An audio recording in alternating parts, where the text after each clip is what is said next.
Cookies need love, like everything does.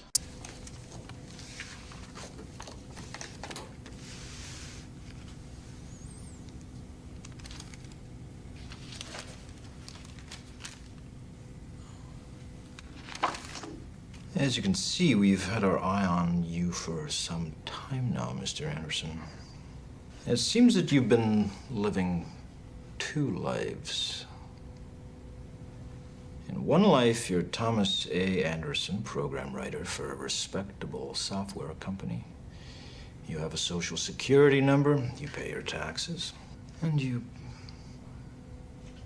help your landlady carry out her garbage. The other life is lived in computers, where you go by the hacker alias Neo and are guilty of virtually every computer crime we have a law for. One of these lives has a future, and one of them does not. I'm going to be as forthcoming as I can be, Mr. Anderson. You're here because we need your help. We know that you've been contacted by a certain individual, a man who calls himself Morpheus. Now, whatever you think you know about this man is irrelevant. He is considered by many authorities to be the most dangerous man alive. My colleagues believe that I'm wasting my time with you, but I believe you wish to do the right thing. We're willing to wipe the slate clean, give you a fresh start. And all that we're asking in return is your cooperation in bringing a known terrorist to justice. And there will be no comfort for you, no comfort to ease the pain of his passing. He will come to death, an image of the splendor of the kings of men in glory, undimmed before the breaking of the world.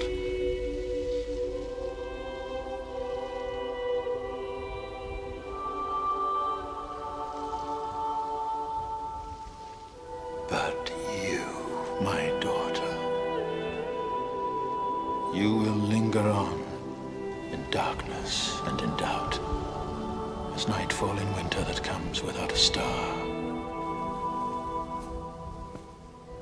Here you will dwell, bound to your grief under the fading trees, until all the world is changed and the long years of your life are utterly spent.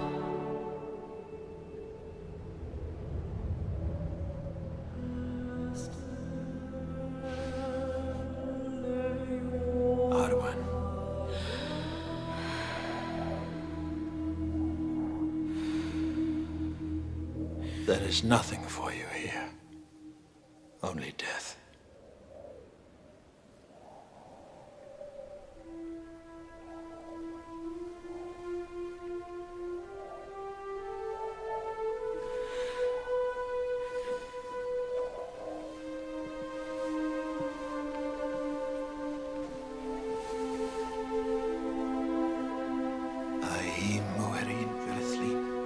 Surprised to see me? No. Then you're aware of it. Of what? Our connection. I don't fully understand how it happened. Perhaps some part of you imprinted onto me, something overwritten or copied. It is at this point irrelevant. What matters is that whatever happened, happened for a reason. And what reason is that? I killed you, Mr. Anderson. I watched you die. With a certain satisfaction, I might add. And then something happened. Something that I knew was impossible, but it happened anyway. You destroyed me, Mr. Anderson. Afterward, I knew the rules. I understood what I was supposed to do, but I didn't. I couldn't. I was compelled to stay, compelled to disobey. And Now here I stand because of you, Mr. Anderson. Because of you, I'm no longer an agent of this system. Because of you, I've changed. I'm unplugged. A new man, so to speak. Like you, apparently free. Congratulations. Thank you. But, as you well know, appearances can be deceiving, which brings me back to the reason why we're here. We're not here because we're free. We're here because we're not free. There's no escaping reason, no denying purpose, because as we both know, without purpose, we would not exist. It is purpose that created us. Purpose that connects us. Purpose that pulls us, that guides us, that drives us. It is purpose that defines. Purpose that binds us. We are here because of you, Mr. Anderson. We're here to take from you what you tried to take from us. Have you ever stood and stared at it, marveled at its beauty, its genius? Billions of people just living out their lives, oblivious. Did you know that the first Matrix was designed to be a perfect human world where none suffered, where everyone would be happy? And it was a disaster. No one would accept the program. Entire crops were lost. Some believed that we lacked the programming language to describe your perfect world, but I believe that as a species, human beings define their reality through misery and suffering. So the perfect world was a dream that your primitive cerebrum kept trying to wake up from. Which is why the Matrix was redesigned to this, the peak of your civilization. And I say your civilization because as soon as we started thinking for you, it really became our civilization, which is, of course, what this is all about. Evolution, Morpheus. Evolution. Like the dinosaur. Look out that window. You had your time. The future is our world, Morpheus. The future is our time.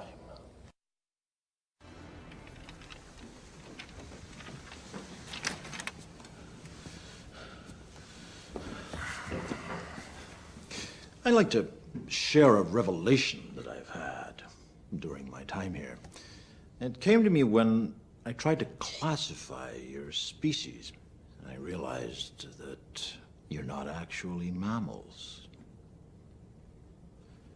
Every mammal on this planet instinctively develops a natural equilibrium with the surrounding environment, but you humans do not. You move to an area and you multiply, and multiply until every natural resource is consumed. And the only way you can survive is to spread to another area. There's another organism on this planet that follows the same pattern. Do you know what it is? A virus. Human beings are a disease, a cancer of this planet. You are a plague, and we are the cure. Can you hear me, Morpheus? I'm going to be honest with you. Oh, wow, it's been a long time. I remember chasing you was like chasing a ghost. Yes, true, but as you can see, things are a little different now. And you must be the last exile. Really? What did she say about me? Oh, I'm not so bad once you get to know me. Great and powerful Oracle, we meet at last. I suppose you've been expecting me, right? The all-knowing Oracle is never surprised. How can she be? She knows everything. But if that's true, then why is she here if she knew I was coming? Why wouldn't she leave? Maybe you knew I was going to do that. Maybe you didn't. If you did, that means you baked those cookies and set that plate right there deliberately, purposefully. Which means that you're sitting there also deliberately, purposefully. Cookies need love like everything does. You would know, Mom. Yes, ma'am. This peril belongs to all Middle-earth. They must decide now how to end it. The time of the elves is over. My people are leaving these shores. Who will you look to when we've gone? The dwarves? They hide in their mountains seeking riches. They care nothing for the troubles of others. His strength returns. And yet to have come so far, still bearing the ring, the hobbit has shown extraordinary resilience to its evil. Gandalf, the enemy is moving. Sauron's forces are massing in the east. His eye is fixed on Rivendell. And Saruman, you tell me, has betrayed us. Our list of allies grows thin. Men are weak. The race of men is failing. The blood of Numenor is all but spent. Its pride and dignity forgotten. It is because of men the ring survives. I was there, Gandalf. This evil cannot be concealed by the power of the elves. We do not have the strength to fight both Mordor and Isengard.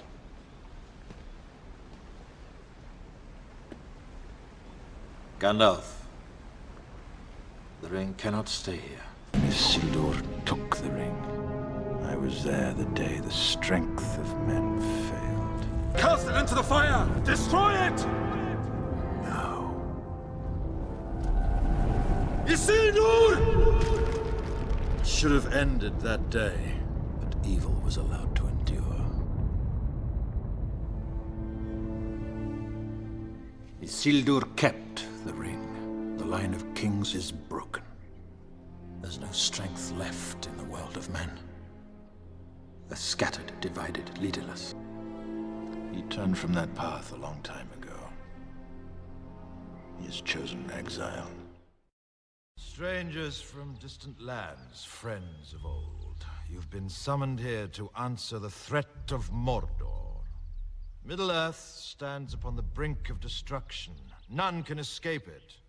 You will unite or you will fall. Each race is bound to this fate, this one doom. Bring forth the ring, Frodo. Never before has any voice uttered the words of that tongue here in Imladris. You have only one choice. The ring must be destroyed. The ring cannot be destroyed, Gimli, son of Gloin, by any craft that we here possess. The ring was made in the fires of Mount Doom. Only there can it be unmade. Tolenilu.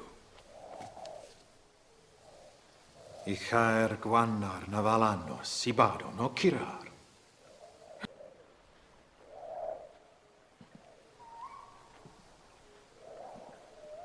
He is not coming back. Why do you linger here when there is no hope? If Aragorn survives this war, you will still be parted. If Sauron is defeated and Aragorn made king and all that you hope for comes true, you will still have to taste the bitterness of mortality.